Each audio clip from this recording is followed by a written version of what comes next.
हर हर महादेव। दोस्तों, स्वागत है आप सभी का एक बार फिर से हमारे इस चैनल देशी मार्ग पर। दोस्तों, सावन सोमवार व्रत में क्या खाएं क्या नहीं खाएं, सावन में लहसुन प्याज खाएं या ना खाएं, और सावन की समाप्ति कब है, आइए जानते हैं सब कुछ इस वीडियो में। सावन का महीना कोई मामूली महीना नहीं होता। यह महीना साक्षात प्रेम की सौगात लेकर आता है, जिसका भक्तों को बड़ी बेसब्री से इंतजार रहता है। सावन का महीना इतना पवित्र होता है जिसका अंदाजा भी नहीं लगा सकते हैं। लेकिन क्या आप जानते हैं, सावन में प्रकृति आपस में बातें करती है, वातावरण सुंदर हो जाता है, हरियाली की उत्पत्ति होती है, वर्षा आदि होती है।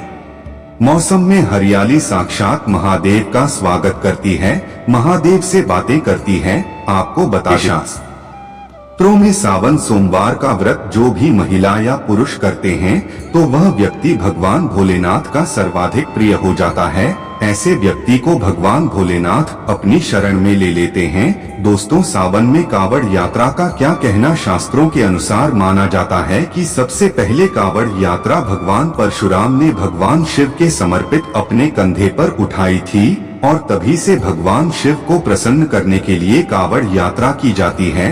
लेकिन क्या आप जानते हैं, जो आपको जानना बहुत ही आवश्यक है, अगर आप इन नियमों का पालन अपने जीवन में नहीं करते हैं तो आपको भगवान शिव के क्रोध का सामना करना पड़ सकता है कि पूरे परिवार को गरीबी, निर्धनता और बर्बादी का सामना करना पड़ सकता है।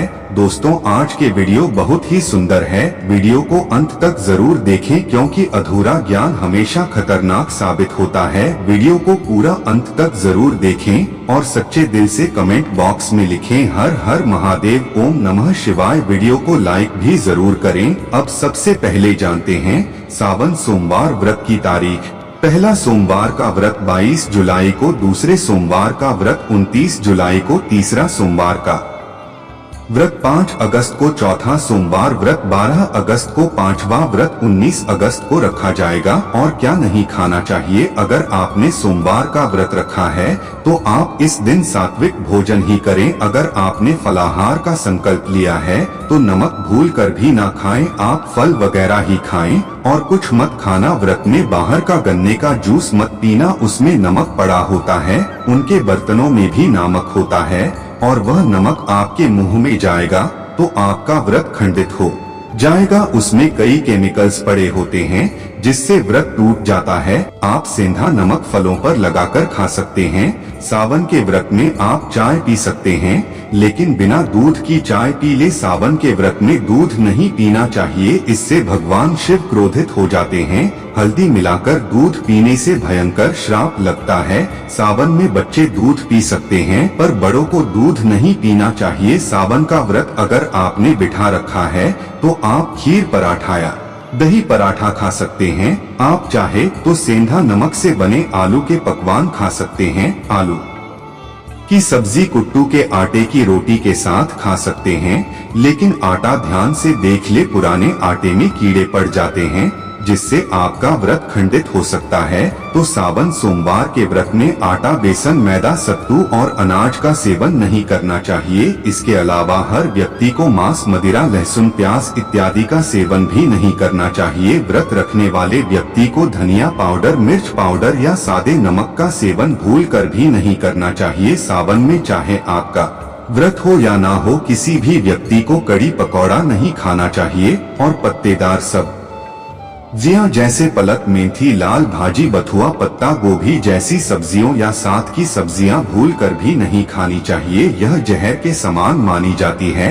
इनमें कीड़े आ जाते हैं, सब वगैरह आ जाते हैं। और जो भी व्यक्ति सावन में बैंगन की सब्जी खाता है उसे व्यक्ति को घोर पाप लग जाता है। इसी कारण लोग द्वादशी और चतुर्दशी पर बैंगन नहीं खाते। पत्तेदार सब्जियां क्यों नहीं खाई जाती, इसके पीछे एक पौराणिक कथा है। दोस्तों, सावन के पवित्र महीने में कौन सी गलतियां नहीं करनी चाहिए। यह गलतियां पाप का भागीदार तो बनती ही है, साथ ही साथ ऐसा व्यक्ति नरक में अटका रह जाता है। सावन में घर के सभी लोगों को सुबह जल्दी उठना चाहिए और जितना जल्दी हो सके ही कम से कम पहला सावन स्नान अवश्य करें। परिवार में सब कुछ ना करना चाहिए। अगर कोई बीमार है तो उसे पर गंगाजल की छींटे मार दे। सावन में किसी भी गरीब का अपमान ना करें, क्या पता उसे गरीबों के रूप में भगवान शिव आए हो, क्योंकि भगवान शिव समान में अपने भक्तों की परीक्षा लेने आते हैं। सावन में देर तक सोने वाली महिला का पति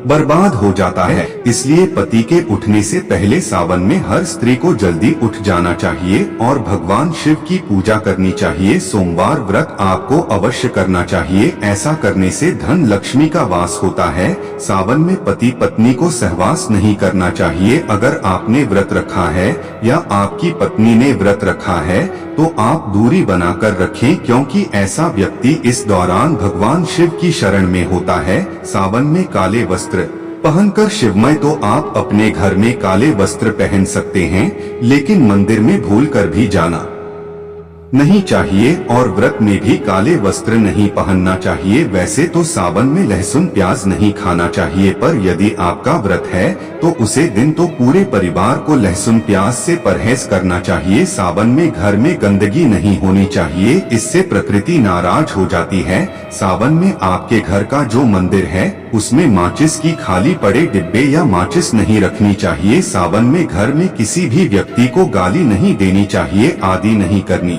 चाहिए। पत्नी को अपशब्द नहीं कहना चाहिए और नहीं पति को, इससे भगवान शिव आपको श्राप दे देते हैं। सावन में जो भी व्यक्ति दूध में हल्दी डालकर पीता है उसके ऊपर महाकाल का क्रोध बरसता है। सावन में बाल नाखून नहीं काटने चाहिए, दाढ़ी वगैरह नहीं बननी चाहिए या आपको पहले कर लेना चाहिए। कोई ज्यादा समस्या हो तो आप ऐसा कर सकते हैं। यदि आपका व्रत है तो आप शरीर पर तेल लगाएं। माता पिता का सम्मान करना चाहिए, क्योंकि माता पार्वती को माँ और भगवान शिव को पिता माना जाता है, इसलिए माता पिता में इन दोनों का वास होता है। माता पिता का आदर करने से भक्ति और माँ भगवती प्रसन्न होते हैं। एकता से जुड़ी कोई भी उपहार के तौर पर कभी भी किसी को ना दे, नहीं तो भगवान शिव आपके घर से सदैव के लिए जा सकते हैं। आप जानते हैं इस पवित्र महीने में शिवलिंग पर कौन कौन सी चीज नहीं चढ़ाना चाहिए जिससे कि आपको पाप ना लगे। शिव पुराण के अनुसार शिव भक्तों को कभी भी भगवान शिव को तुलसी, हल्दी और सिंदूर सहित या 6 वस्तुएं नहीं चढ़ाने चाहिए। पौराणिक कथा के अनुसार नाराज होकर भगवान भोलेनाथ ने केतकी के फूल को श्राप दिया, इसलिए केतकी का फूल शिवलिंग पर चढ़ाई नहीं जाता। नारियल का पानी भी शिवलिंग पर कभी अर्पित नहीं करना चाहिए, भगवान भोलेनाथ को नहीं चढ़ाना चाहिए।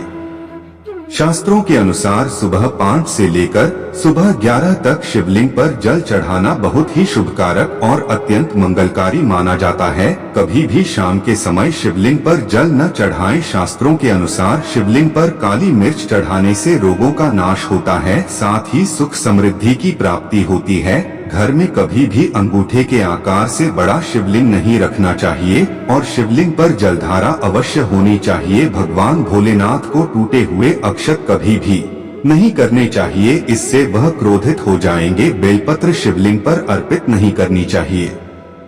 बेलपत्र की संख्या 3 होनी चाहिए। बेलपत्र पूरे सबूत होने चाहिए। आप 6 महीने पुराना बेलपत्र भी शिवलिंग पर अर्पित कर सकते हैं, लेकिन वह कर्ता भरत ना हो। 6 महीने तक बेलपत्र पवित्र और शुभ माना जाता है।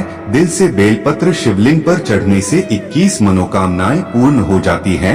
भगवान शिव को दूध में पानी डालकर भी नहीं करना चाहिए, इससे आपको फल भी उसी तरह का मिलेगा। भगवान शिव को 1 बूंद भी आप अर्पित कर सकते हैं, पर दूध शुद्ध होना चाहिए और आपका मन भी शुद्ध होना चाहिए। शास्त्रों के अनुसार पीतल के लोटे से शिवलिंग पर दूध चढ़ आना सबसे उत्तम बताया गया है। धार्मिक कर्मकांड में पीतल के बर्तनों का विशेष महत्व बताया गया है। विवाह शादी में इसीलिए पीतल के बर्तनों का प्रयोग किया जाता है। आपको बता दे, सोमवार को पीतल के से शिवलिंग पर दूध से अभिषेक करना शुभ कार्य बताया गया है। स्टील और प्लास्टिक से बने बर्तन का प्रयोग न करें। शिवलिंग पर जल चढ़ाते समय आपके पैरों के पास नहीं जाना चाहिए, इसे अशुभ माना जाता है। उसे लगाना भी नहीं चाहिए, उसे हम जलहरी कहते हैं सावन में जल अपने घर का होना चाहिए, मंदिर से ही जल भरकर मंदिर में ही अर्पित नहीं करना चाहिए, खराब हो सकता है।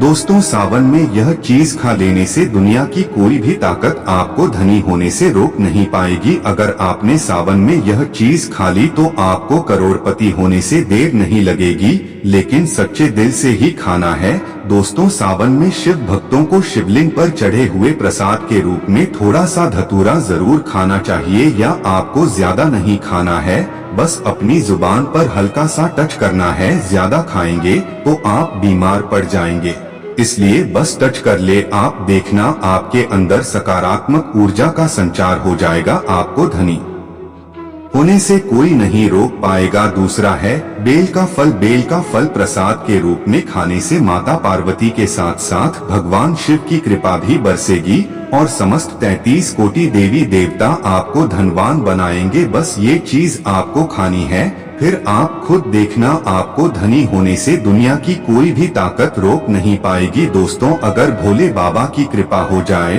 तो काल भी आपका कुछ बिगाड़ नहीं पाएगा, क्योंकि कालों के भी काल है महाकाल। सच्चे दिल से कमेंट बॉक्स में लिखें हर हर महादेव शिव, ओम नमः शिवाय।